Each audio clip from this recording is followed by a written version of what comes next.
Selamat malam Pak Wagub. Selamat malam, Assalamualaikum Mas Aiman. Waalaikumsalam warahmatullahi wabarakatuh. Dan juga ada Bung Diki Budiman ya. Sudah jelas dengar saya Bung Diki ya, Aiman Kompas Ya, TV Jakarta. Saya ingin ke Pak Wagub dulu sebentar, Pak Riza Patria. Bung Riza, ya, kita lihat bahwa ini sudah beberapa hari, 4 hari kalau tidak salah sejak tanggal lepas dari 4 Juni. Mulai pertama kali, mungkin bertahap nanti 8 Juni, ada juga nanti 15 Juni. Tapi yang saya ingin soroti adalah bagaimana kemudian ada perkembangan-perkembangan yang baru. Misalnya hari Minggu kemarin kita lihat, bahkan sejak hari Sabtu, GBK sudah mulai ramai.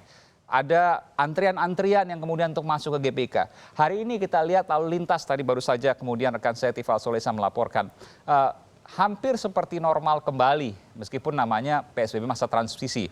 Ada juga kemudian KRL yang menuju ke Jakarta. Bagaimana kemudian evaluasi dari pemerintah Provinsi DKI Jakarta terkait dengan hari pertama kerja di PSBB masa transisi?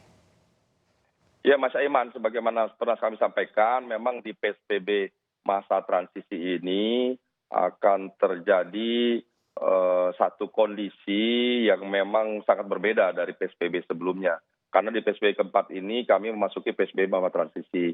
Kita ketahui di PSBB sebelumnya ada pengetatan yang luar biasa.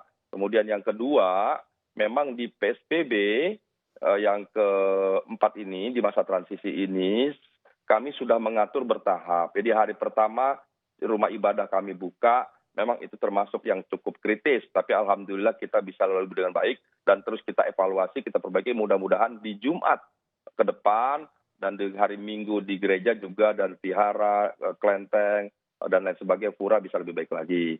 Nah sekarang kita memasuki yang kedua ya, titik kritis yang kedua, unit kegiatan yang kedua yaitu perkantoran ya. Perkantoran dan kendaraan umum. Di perkantoran sejauh pemantauan kami semuanya cukup baik secara umum.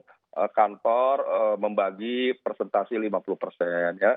Memang terus kami koreksi, kami pantau, kami periksa dan melaksanakan protokol COVID menggunakan masker, jaga jarak dan sebagainya. Namun demikian apabila siapa saja pegawai masyarakat di antaranya dengan kesadaran mohon saling mengingat satu sama lain menggunakan masker, sabun dan sebagainya, disinfektan, jaga jarak. Apabila ada di antara kita dalam satu kantor yang tidak mematuhi, tolong diingatkan.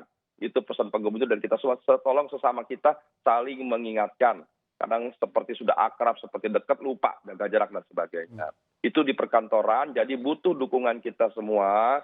Selain kami telah membuat satu regulasi, mengingatkan, nyiapkan aparat, protokol dan sebagainya. Tapi jauh yang lebih penting adalah sesama pegawai, sesama karyawan dan lain sebagainya, buruh dan sebagainya, pekerja untuk satu sama lain saling mengingatkan semuanya melaksanakan protokol COVID. Kemudian yang kedua terkait kendaraan, memang ini unit ketiga yang memang kami juga jujur sangat khawatir, yaitu bus, yaitu kereta, yaitu ojek dan lain-lain tadi. Nah untuk itu kami memang telah membuatkan satu regulasi, menyiapkan aparat, semua harus memiliki protokol COVID. Tapi sekali lagi semuanya tidak cukup kalau tidak didukung oleh seluruh warga kita semua. Umpamanya ketika masuk bus harus ada kesadaran dari warga. Dia harus lihat, oh kalau penuh saya tidak masuk. Karena kalau saya masuk itu berbahaya bagi saya. Itu harus dilakukan oleh seluruh warga. Jangan sebaliknya, saya masuk nanti saya ketinggalan dan sebagainya. Begitu juga di kereta.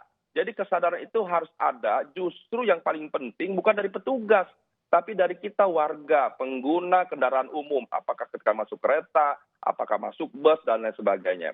Termasuk ketika mengantri. Nah ini mengantri juga yang paling krusial nih. Ketika mengantri berusaha dekat gitu loh. Nah, Pak Wagub, kami menayangkan ini Pak Wagub di salah satu stasiun, salah satu halte bus Transjakarta.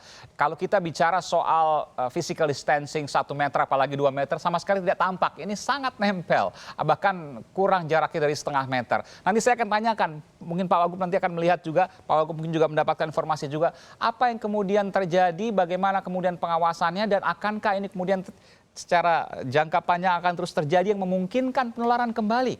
Tentu ini tidak kita harapkan. Kita akan segera kembali saat lagi. Tetaplah bersama kami di Sapa Indonesia Malam.